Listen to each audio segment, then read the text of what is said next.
When people mention Burt Lancaster, they immediately think of an eternal monument of masculinity, the flawless benchmark of the American male ideal during Hollywood's golden age. Yet behind that impeccable, charismatic exterior lay a chasm of secrets, powerful enough to burn the entire Hollywood empire to the ground if exposed. He spent a lifetime portraying towering men who never bowed their heads, but in the shadows he carried a bleeding truth he never dared to voice: he had loved men. At least 5 powerful figures stepped into his hidden world. Among them was an A-list superstar who coldly betrayed him on the eve of the Oscars to protect his own reputation. A rebellious legend who longed for freedom, forcing the Man of Steel to retreat in fear, and an innocent teen idol whom he was forced to let go of in bitterness. Who exactly were those 5 names? And what did Burt Lancaster sacrifice to bury this secret until his final breath? Everything will be revealed in today's video. Burt Lancaster's journey began in the impoverished slums of Harlem. Using the circus as his school of life to survive it was his rugged charm and powerful physique that propelled him into Hollywood legend overnight with The Killers in 1946. Not only did he win 2 prestigious Academy Awards, he also built his own production empire, smashing the rigid rules imposed by the film industry elite. Throughout his life, in order to protect his throne of power, Burt married 3 times, wrapping himself in the shell of a model heterosexual man. Among them, his second marriage to Norma Anderson became the grandest and most haunting cover of all. They married in 1946 and had 5 children: Bill James, Susan Joanna, and Sheila. Norma refused to live as her husband's shadow. She was a fierce social activist, dedicating herself to the NAACP and the League of Women Voters. In fact, inside their luxurious mansion, there was even a room equipped with a printing press for civil rights materials. Together with his wife, Burt became a real-life hero, daring to stand up for social justice in an era when Hollywood cowardly avoided politics. Yet the man who roared in defiance against the world was utterly powerless before his own heart. Though they shared great ideals, this dazzling marriage was in truth a glass cage that drained their vitality. The pressure of fame, long absences, and most brutally his internal torment led them to separate in 1966 and officially divorce in 1969. Burt's tragedy lay in this: he respected his wife and loved his 5 children. But deep within the soul of that giant burned an intense longing for men. Being trapped between the responsibility of a family hero and his true identity tore him apart. The crushing loneliness inside his own home pushed Burt into forbidden affairs, carried out in secrecy behind his wife and children's backs.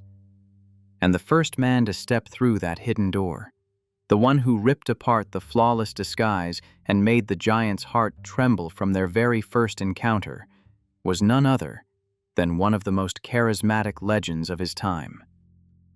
Cary Grant, a first love that ended in bitter betrayal. They were the 2 most captivating men in Hollywood in the 1940s. One was hailed as the most handsome face in America. The other embodied rawness and wild strength. Yet few could have imagined that between Burt Lancaster and Cary Grant there once existed a secret love affair, passionate, hidden, and ending in a betrayal that shattered Burt for the rest of his life. This love did not begin on a film set, but at a lavish high-society dinner party in 1949. Screenwriter Arthur Lawrence, a close friend of both men, later recalled that the moment Burt stepped into the ballroom, Cary Grant's gaze completely froze. In a room thick with champagne and artificial praise, they found each other 2 lonely souls straining to perform the role of model men before the public eye. Their connection was so intense, it erased every boundary. According to notes from a trusted housekeeper at Cary's Santa Monica estate, Burt frequently appeared there after the city lights had come on. They swam together under the moonlight, shared strong drinks, and in one rebellious, impulsive moment, secretly tattooed a small symbol on their ankles. It was a silent oath that they belonged to each other, a secret mark that no Hollywood camera lens was ever allowed to capture. With Burt, Cary no longer had to strain to be the polished American gentleman. They escaped the world in rented cabins along the Pacific Coast Highway, the only place free from the flashing lights of photographers. But that peace was only an illusion. Hollywood at the time was a monster, ready to crush anyone who strayed from its moral orbit. Studio bosses did not merely control contracts, they controlled artists' souls. Cary Grant understood this better than anyone. For him, reputation was not just money, it was survival. The fear of being cast out by society and abandoned by audiences turned their love into a ticking bomb inside Cary's heart. Then, in 1951, the fatal blade fell. To extinguish rumors about his identity, Cary Grant made the coldest decision of his life. He chose the crown of glory over the man waiting for him in the shadows. Cary publicly announced a relationship and quickly married Betsy Drake, using a heterosexual romance as armored shielding to deceive the world. The most devastating blow to Burt Lancaster came when Cary bluntly refused to co-star with him in a major project, fearing that the tenderness in their on-screen glances would expose the truth between them.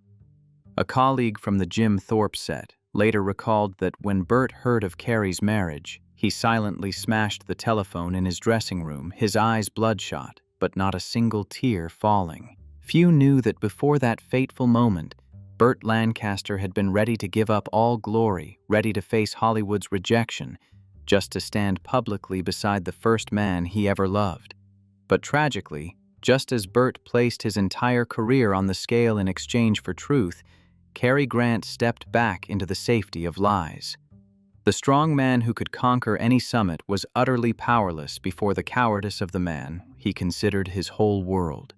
Years later, in an interview at age 80, when recalling this memory, Burt Lancaster smiled with quiet sorrow and said, "He chose to live in lies with the world, and I chose to die with the truth."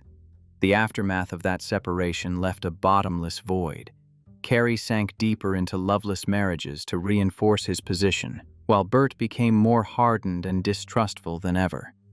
He kept an old envelope containing a photograph of them by the sea as evidence of an era's cowardice that had suffocated the most genuine emotions. But the pain Cary Grant caused was only the beginning. Soon after, another man appeared, more handsome, more famous, and far more dangerous.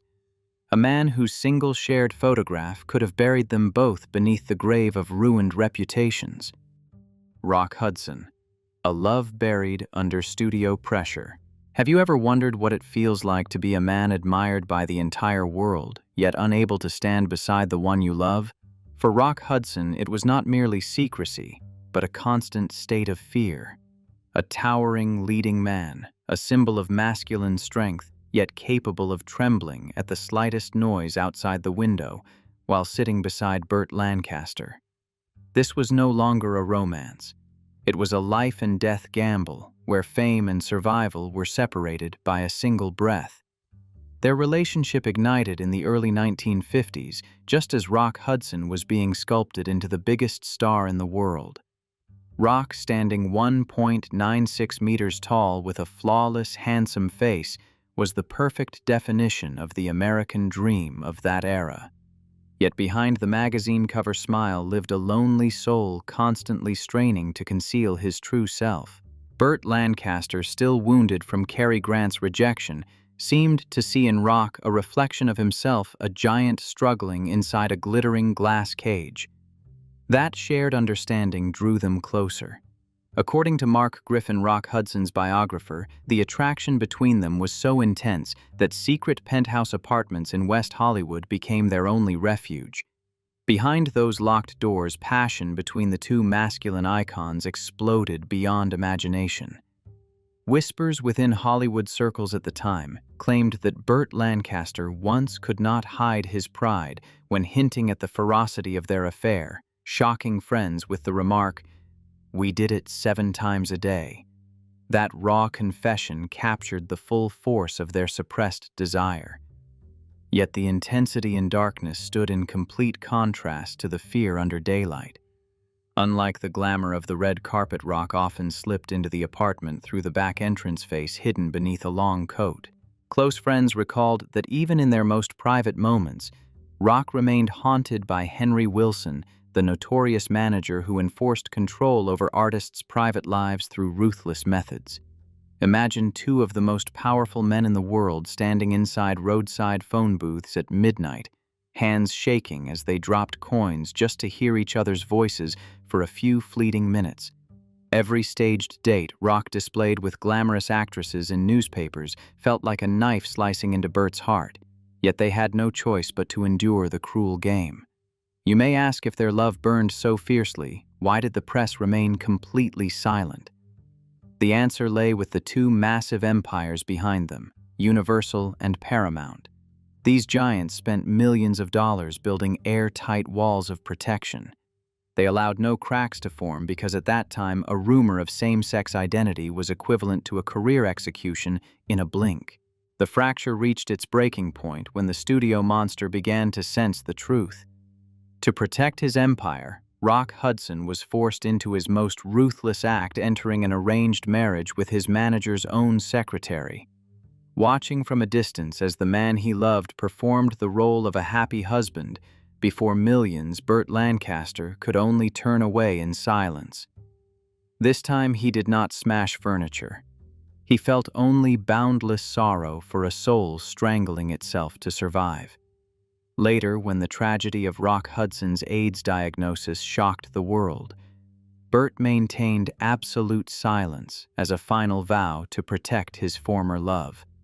In a rare moment reflecting on those secret days, Burt softly said, "Rock spent his whole life building a perfect monument, only to be buried in the shadow of that monument in the end." They did not part because love faded, but because the power of the studio and the fear of social annihilation defeated the heart. Burt Lancaster preserved the memory of Rock as one of his darkest corners, where fame would forever stand as the enemy of genuine happiness. But if Rock Hudson represented the fear of destruction, the next man on this list would bring Burt to his knees in the most literal sense. A figure who did not merely claim his heart, but possessed a power capable of shifting Burt Lancaster's entire fate with a single snap of his fingers. Marlon Brando, the collision of two giants and a love etched in bone. After relationships lived in secrecy and tension, Burt Lancaster finally experienced a passion so overwhelming it erased all limits. This was the emotional climax where love and desire fused together in the shape of one man, Marlon Brando. Marlon Brando was unlike anyone Burt had ever met. He did not try to be different, he simply was. While Burt lived within the boundaries of a polished Hollywood gentleman, Brando was reckless and dangerous, like a storm tearing down every rule. They crossed paths in the late 1950s at a private Beverly Hills gathering. Amid gleaming tuxedos and hollow congratulations, Brando stood alone, not smiling, not pretending to blend in, simply observing the world like a wild animal. In that moment, Burt later wrote in a black notebook he kept hidden for life, "I don't know if I was looking at a man, or at a collision waiting to happen, but I knew from that instant I would never be able to avoid him." Brando did not seduce Burt with sweetness. When Burt approached, Brando smirked and said, "I used to dislike you for being too perfect, but I like you because you never pretend to be someone else." That night they spoke until 3 a.m. about Freud Sartre dissecting love as an act of rebellion. They collided intellectually before they ever collided physically. Then, after a long gaze inside a parked car, Brando delivered a quiet challenge. "Do whatever you want, but I will never belong to you." It was not rejection. It was an unspoken pact. And so the fire ignited. No more trembling phone booths. They met secretly yet freely in rented beach houses near Santa Barbara. Some nights Brando would appear at Burt's door at 2 a.m, lie beside him without saying a word. Weeks might pass without seeing each other. Then they would crash together like planets pulled by gravity. They argued like rival directors, loved like mad artists. Neither yielded. Brando called Burt a rock that feels pain because beneath his toughness lay countless wounds. Burt called Brando a fire without a heart, blazing and fierce, yet guarding a cruel distance no one could fully cross. But tragedy began with that rock. Though Brando was willing to defend their love publicly, Burt retreated. After 2 bitter betrayals with Cary and Rock, fear of abandonment had sunk into his bones. Burt hesitated, always keeping part of himself hidden in shadow. Seeing that hesitation, Brando realized he could burn the world down and still never melt Burt's fear. Frustrated and powerless, Brando grew erratic.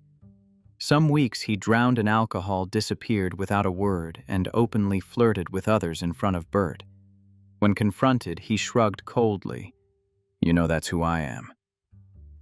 Burt Lancaster, Hollywood's Iron Man, collapsed again from within.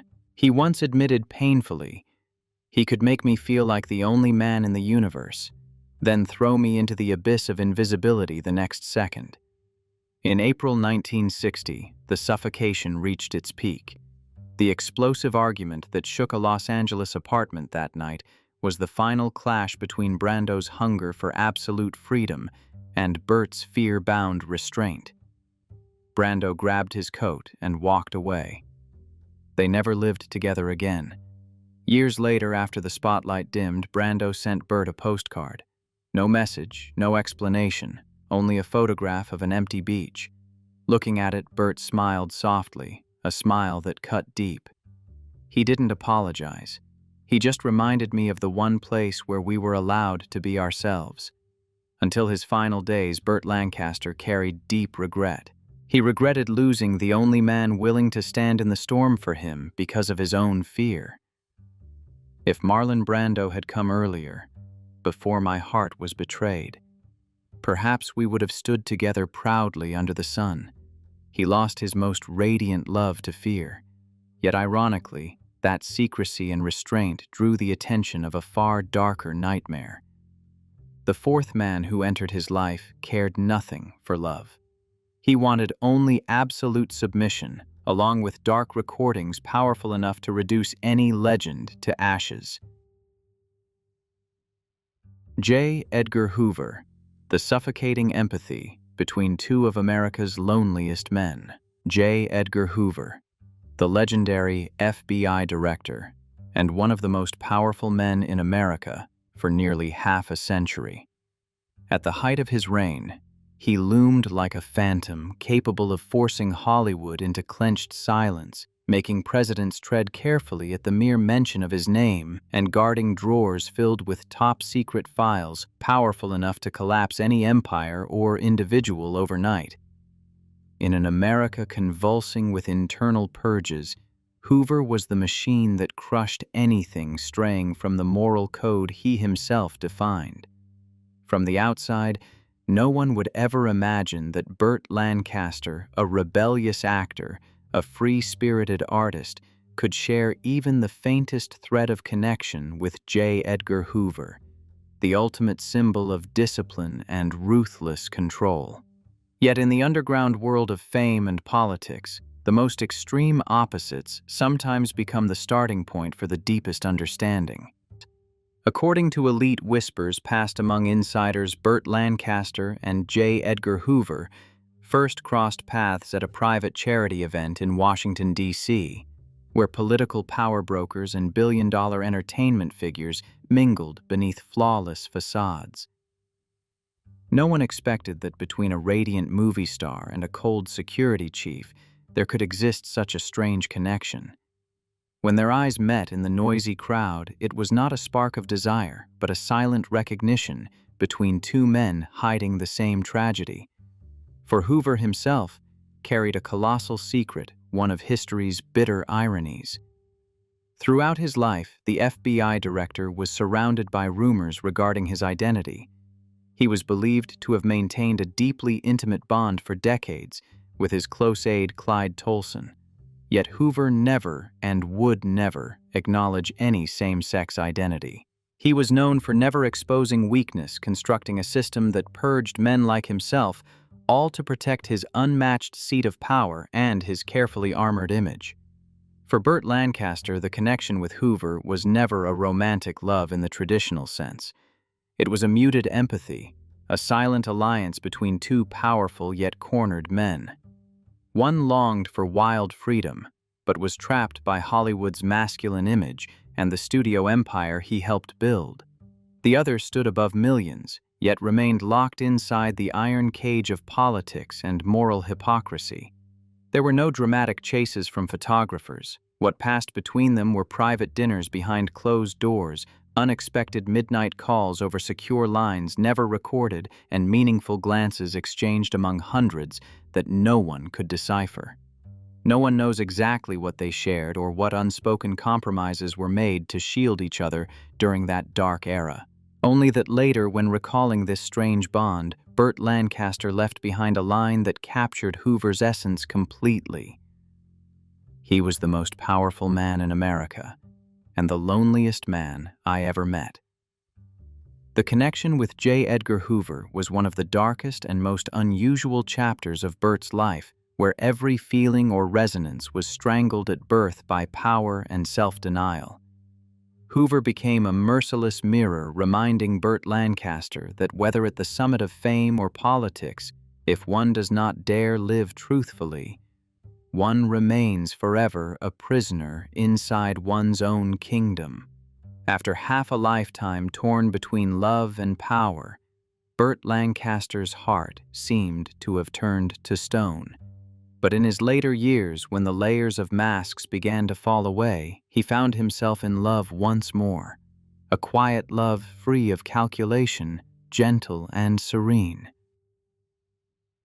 Ricky Nelson, A Kiss in the Dark and the Final Redemption.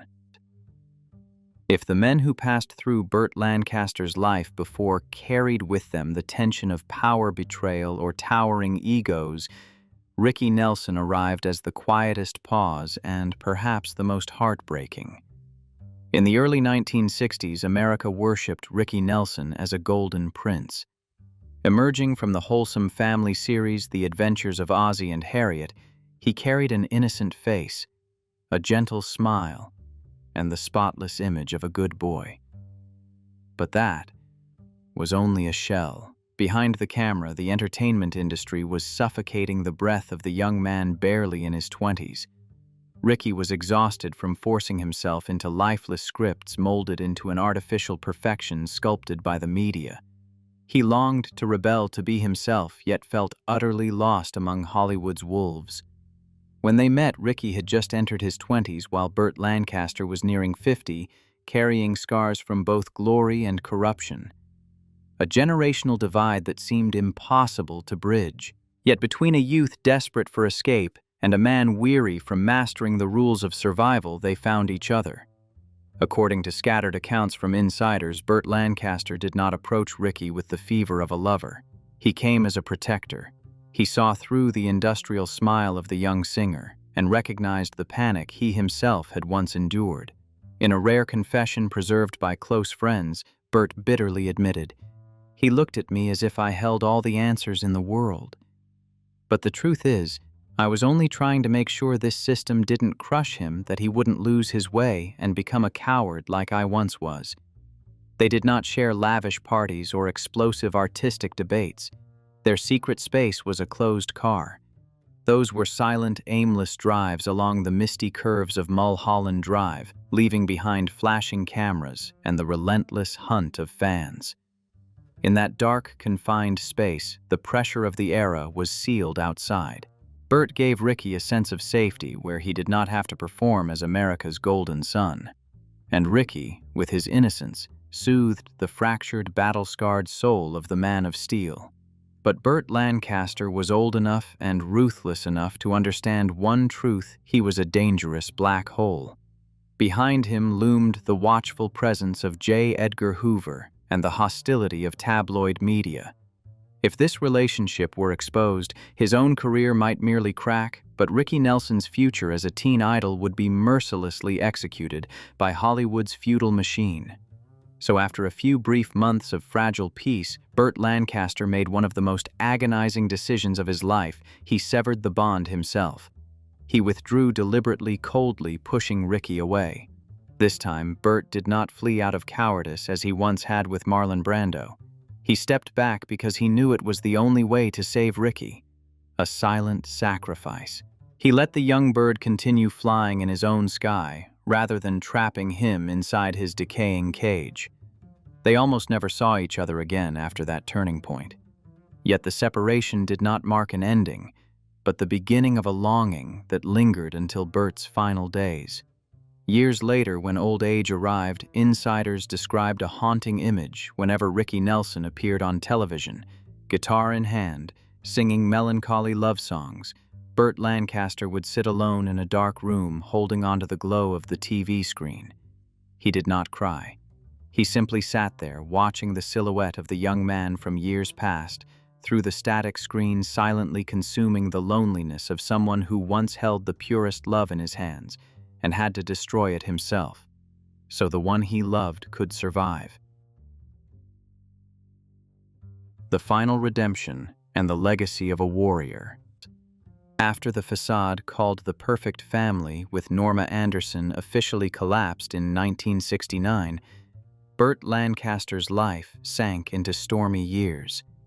His career slowly moved past its peak, and the emotional drain of buried romantic secrets pushed him into increasingly unstable relationships.